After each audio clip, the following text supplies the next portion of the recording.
था कि महाराज जी आज के समय में बच्चों को किस प्रकार अपने कार्यों को करते हुए अच्छे और बुरे के बारे में आत्ममंथन करने की आदत डाली जाए। अभी आज ही हम बोले थे कि जैसे मकान की नींव मजबूत हो तो मकान कैसा भी बना लो सुरक्षित रहेगा। ऐसे ही हमारे सनातन धर्म में 4 आश्रम हैं। पहला आश्रम है ब्रह्मचर्य, दूसरा है गृहस्थ, तीसरा है वानप्रस्थ और चौथा है संन्यास। तो हमारे सनातन धर्म के इन आश्रमों की प्रथम नींव है ब्रह्मचर्य। यदि हमारे बच्चे व्यभिचार दोष से युक्त हो जाएंगे, व्यसन से युक्त हो जाएंगे, तो माता पिता की आज्ञा का पालन ना करके वो हमारे राष्ट्र की उन्नति के योग्य न रह करके वो डिप्रेशन में चले जाएंगे, वो परेशान हो जाएंगे। आज हमारे नए बच्चे व्यसन में ज्यादा फंस रहे हैं, व्यभिचार में ज्यादा फंस रहे हैं। तो हमें चाहिए जैसे माता पिता को कि मित्र की तरह उनको बैठाल कर समझावें कि इसका भी एक समय है। अभी आपका समय विद्या अध्ययन के लिए है। अभी आप गलत आचरणों में मत जाएं। एक समय आएगा जब आपका पाणी ग्रहण होगा तो आप गृहस्थ धर्म का उपभोग कीजिए। लेकिन अभी जब बच्चे हो तो जैसे बहुत से बच्चे गलत आदतों में फंस रहे हैं, हुक्का, ड्रग्स, बीड़ी, सिगरेट, गलत आचरणों में, जिनको हमें लगता है माता पिता को चाहिए कि मित्रवत बच्चों से व्यवहार करें। मित्रवत, ऐसा नहीं कि अगर गलत किया तो हम तुम्हें जैसे गुस्सा में बोल देते हैं, नहीं नहीं, ऐसा फिर वो आपसे छुपाएंगे और गलत करेंगे। हाँ, आप मित्रवत उनसे व्यवहार कीजिए और बैठकर बताइए कि आपके सदाचरण कैसे होने चाहिए, आपको कैसे उन्नति प्राप्त होगी। जब आपका दिमाग व्यभिचार में लग जाएगा, व्यसन में लग जाएगा, तो किस दिमाग से आप अध्ययन करेंगे, कैसे आप आगे बढ़ेंगे। तो हमें लगता है अपने बच्चों को ब्रह्मचर्य की शिक्षा, ये जो आज नए समाज में गर्लफ्रेंड बॉयफ्रेंड चला है, तो ये हमारे सनातन धर्म के खिलाफ है। जो हमारे सनातन धर्म, हम दोस्ती के लिए मना नहीं करते, दोस्त बन जाओ, चाहे बच्चा बच्ची बन जाए, चाहे बच्चे बच्चे बन जाए, दोस्त बन जाओ, लेकिन गलत व्यवहार मत करो, व्यभिचार मत करो, गंदे आचरण मत करो, जिससे तुम्हारा जीवन उन्नतिमय हो जाए, भागवतिक हो जाए। अगर अध्यात्म के बिना आधुनिक उन्नति तो सही नहीं है, अध्यात्म के साथ आधुनिक उन्नति। तो देखो, विद्या विनय सिखाती है और आज के बच्चे पढ़ लिख कर माता पिता को जवाब दे रहे हैं, उद्दंडता कर रहे हैं, तो विनय कहाँ रही? विद्या विनयम ददाति। धन्य होकर अपने माता पिता के पैर छूकर उनकी बात मानना आज हमारे सनातन धर्म का ये नियम। प्रातः काल उठ के रघुनाथा, माता पिता गुरु नावे माथा। आज कहाँ रह गया है? कौन से बच्चे अपने माता पिता के रोज चरण छूते हैं? तो हमें लगता है उनको मित्रवत ब्रह्मचर्य की शिक्षा, व्यसन रहित होने की शिक्षा, व्यभिचार से बचने की शिक्षा, क्योंकि इससे हमारे बच्चों का दिमाग बदल जाता है, रास्ते बदल जाते हैं, पढ़ाई में अरुचि हो जाती है, माता पिता के प्रति अवहेलना हो जाती है। तो यही हमारे राष्ट्र के भविष्य है। इन्हीं बच्चों में कोई डॉक्टर बनेगा, कोई जज बनेगा, कोई नेता बनेगा। अगर यही सच्चरित्र और अच्छे विचार वाले बने तो लाखों को सुख प्रदान करेंगे। तो हमें लगता है ऐसी शिक्षा देनी चाहिए। और जिनका एक और प्रश्न था कि जैसे वायु शून्य प्रदेश में रखा हुआ दीपक हवा का झोंका न लगने पर स्थिर भाव से जलता है, उसी प्रकार कैवल्य मोक्ष स्वरूप ज्ञान में आत्मा सब दोषों से रहित है और स्थिर है, उसका कोई आधार नहीं है, वही सबका आधार है। यानी आप ये समझिए, क्या इस समय आप अपने को आत्मस्वरूप अनुभव करते हैं? नहीं, आप इस समय अपने को देह अनुभव करते हैं। देह विकारों का खजाना है और देह से 2 ही प्रकार के कर्म होते हैं, शुभ और अशुभ कर्म। जैसे सेना विजयी हो तो सेना की जय नहीं बोली जाती, राजा की जय बोली जाती है। और सेना परास्त हो जाए तो बंदी राजा बना लिया जाएगा। राजा है आत्मा और ये 3 शरीर है उसकी सेना।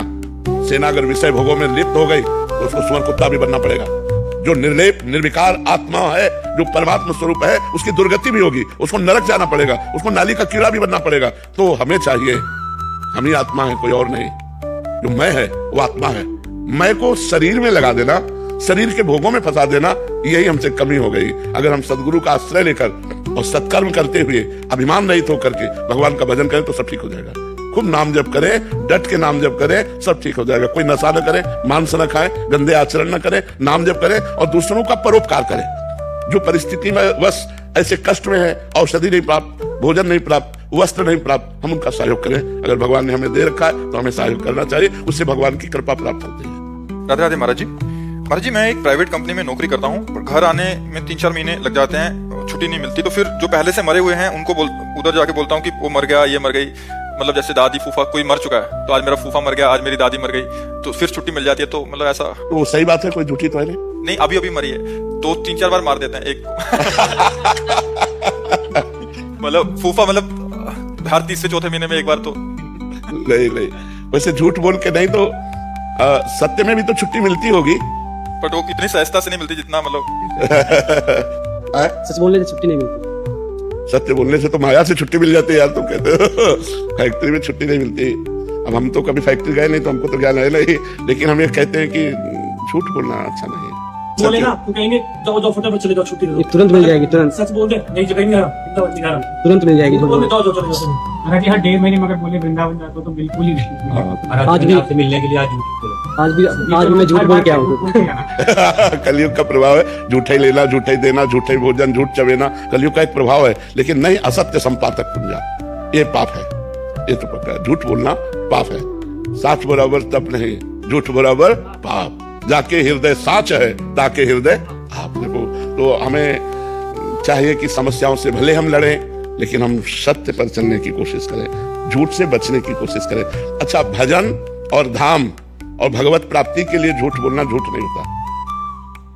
जैसे आप भगवान के लिए रो रहे हैं, तो आपसे कोई पूछे कि आप भगवान के लिए रो रहे हैं, हमें कहा भगवान के लिए रोना था, आज हमारे शरीर में दर्द है इसलिए रो रहे, तो वो बच गए। जैसे एक सिद्ध महापुरुष थे, तो राजा के यहाँ भागवत हो रही थी, राजा भी बैठा हुआ था और भागवत हो रही पूरा। तो जो ही श्री कृष्ण रूप माधुरी का वर्णन हुआ, तो उन्होंने होंकार मारी और बेहोश हो गए, और भागवतिक सारे सद्गुण प्रकट उनमें। अब राजा ने देखा ये लक्षण तो महाभागवत के हैं, वो उठा और चरणोदक उतारा, आरती की और हाथ जोड़े बैठा उनके चरणों के पास। जब वो भाव से बाहर हुए तो उन्होंने देखा कि राजा, उनका महाराज कैसे बैठे हो?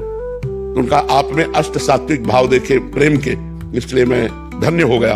उनका नहीं, मेरे अष्ट सात्विक भाव नहीं आते, मुझे मिर्गी आती है, मुझे मिर्गी आती। बच गए अपने को। तो कहीं कहीं भागवतिक छुपाने के लिए, भजन को बढ़ाने के लिए, अपनी महिमा को गुप्त रखने के लिए वो झूठ बोल देना निषेध नहीं। जैसे आप धाम आए हैं तो ये निषेध नहीं कि आप झूठ बोल करके किसी कार्य प्रणाली से आप साधु समागम में आए, ये तो वो धन्य हो गया। सत्य से बढ़कर वो झूठ हो गया। आज हम बिहारी जी के दर्शन करेंगे, राधा वल्लभ जी के दर्शन करेंगे, वृंदावन की परिक्रमा देंगे, संत समागम, यही तो सत्य है, और तो सब झूठा ही है। हमें लगता है कि भागवतिक कार्यों के लिए यदि हम कहीं झूठ बोल देते हैं तो कोई परेशानी नहीं, लेकिन हम सांसारिक कार्यों के लिए झूठ से बचने की कोशिश करें। यद्यपि आज हम कह सकते हैं कि झूठ का बहुत बड़ा और सत्य का बहुत छोटा क्षेत्र रह गया है। हमें लगता है मोबाइल ही झूठ बुलवाता है। भाई, हम तो इस समय वृंदावन में तो नहीं, आगरे में है, कल आके बात करेंगे, वहां बगले वाले मकान में है। तो ये मोबाइल झूठ बोला। कलयुग का कुछ ऐसा प्रभाव हो गया है कि झूठ की बहुत ज्यादा चलन हो गई, नहीं हो गई?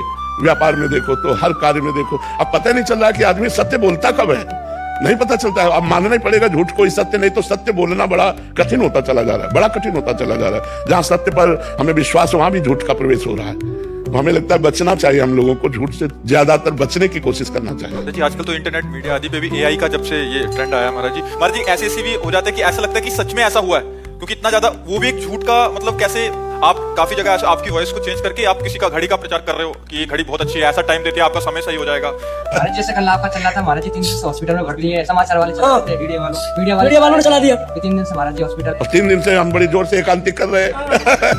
तो एकांतिक भी तो देख लेना चाहिए कि आज का एकांतिक पड़ा हुआ है। तो आप महाराज जी, सत्य को झूठ और झूठ को सत्य, वो इस पे ऐसा लगेगा कि ये पुराना होगा, ये असली को ऐसा लग रहा है कि नकली, और नकली को ऐसा लग रहा है